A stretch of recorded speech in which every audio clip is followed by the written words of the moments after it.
Oh, well, hello, and welcome to this latest little Advent video. Are you getting bored yet? Now, as many of you know, I've been an avid music lover since a really early age. My lovely sister is 14 years older than me, would you believe? And by the time I was around 5 or 6, she'd gone off to university and never to return home. But sad as I was, I mean, I worshipped my sister. And even today, I think she's all right. She left behind for me her bright red Dansette record player, remember them? And a vast collection of 7-inch singles, and I played them to death, particularly Let's Dance by Chris Montez, until one day my parents actually burnt the record player and all the records on a bonfire. Strange days and strange parents, but there you go. Anyway, a lifelong love of music was born, and as I grew older, I found my musical loves. I still remember listening to Hit Me With Your Rhythm Stick under the covers on my little transistor radio and thinking about how the record was made and, trying to dissect it. I guess it was just a natural progression from the days when I wanted to take the actual radio itself apart, a much more expensive hobby and pastime that. I particularly studied the drummer though, and wanted to know how he came up with the beat and the fills that he used. I'd had a huge love for the drums from a very early age, and I wanted to find out more the more I actually carefully listened to my music. Now, my appetite for all genres of music was huge and eclectic. Anything and everything from 60s pop, thanks to my sister, classical music, big bands, jazz, particularly the drummers like Buddy Rich and Gene Krupa and co. And of course, classic rock. The first album I bought was Jeff Love and his orchestra's big war movie themes. Now, I'm really proud of that fact and that I still have and play it, despite the claims of friends in later years who, when asked, would always try to be cool and claim their first record at the age of 7 was Never Mind the Bollocks. Complete bollocks, more like. Anyway, after Jeff and his orchestra, I developed that love for classic 70s rock. Even after having and growing out of my own little punk phase, my love for drumming also led me to play in a couple of bands from new wave right through to heavy metal. But for all my love of things musical, there are just some bands I cannot take to or get into, and you might be surprised by who they are, really.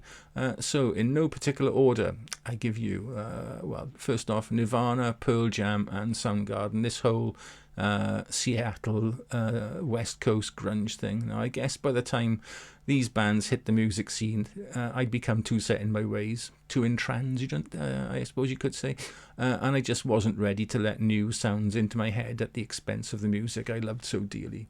Maybe it was the first sign that I was getting old and resistant to too much change.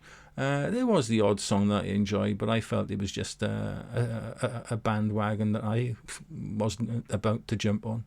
Another bandwagon is the second set of bands. It's the whole Britpop thing. Oasis, Blur, Pulp. As I said, another bandwagon, maybe, definitely. Pardon the awful joke, sorry. But I just didn't get the Oasis v Blur hyped up thing, or the overly laddish sort of fan base that accompanied this, newest wave of British music. Again, I enjoy the odd song, but I think I was fast realising that I was becoming an old fart who liked what he liked, and that meant nothing new. And we'd already had a much better version in the past in the shape of the Beatles, Stones and Kinks, and anything else, in my opinion, was just second best. Now, I guess, were I born in 1980 and not 1964, I'd have felt very differently and quite possibly have welcomed these new bands, and the grunge ones I already mentioned, as a breath of fresh air. But I wasn't born then, and so I didn't. Next up, it's Fleetwood Mac, Steely Dan and the Eagles. Well, the later yacht rock versions anyway. Now, don't get me wrong, I really liked early Fleetwood Mac and thought Peter Green was a guitar god, right up there with the very best. Ditto the early Eagles, and Desperado, I think, is just a sublime record.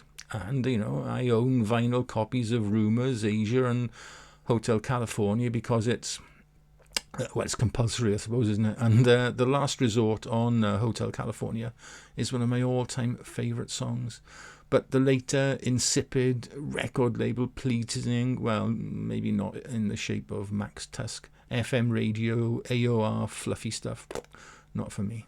Next up, oh good lord, it's Radiohead, probably the single biggest band in the UK in the early to mid 90s, headlining festivals and selling seemingly billions of records. But I just didn't get it.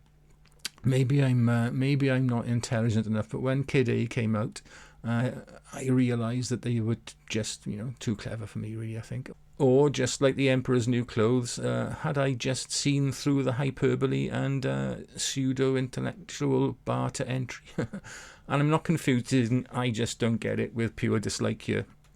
No, it's very much both of those things. I just don't like them.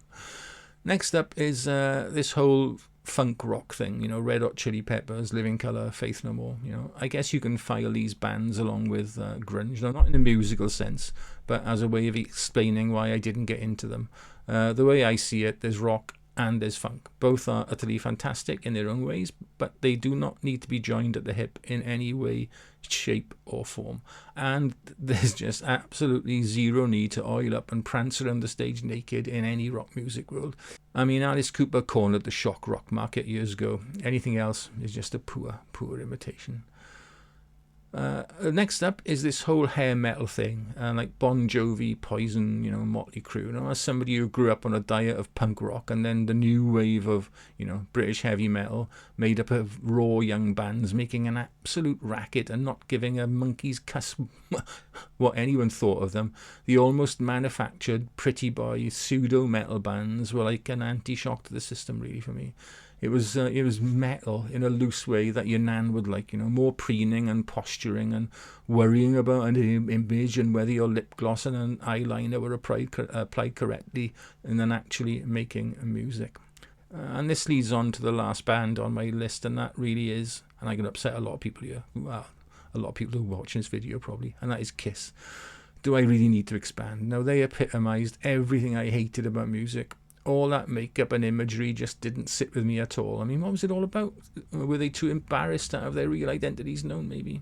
No, I wouldn't have minded so much if the tunes had been all that great, but apart from Detroit Rock City, it was all a bit meh to me, really.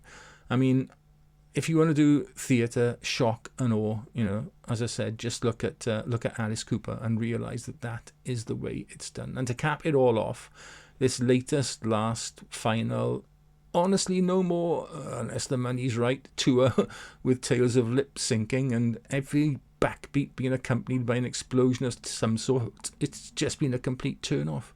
The fact it's been going on for seemingly longer than Ali McGraw's death scene in Love Story is a real lesson in how to milk your fans of their last pennies.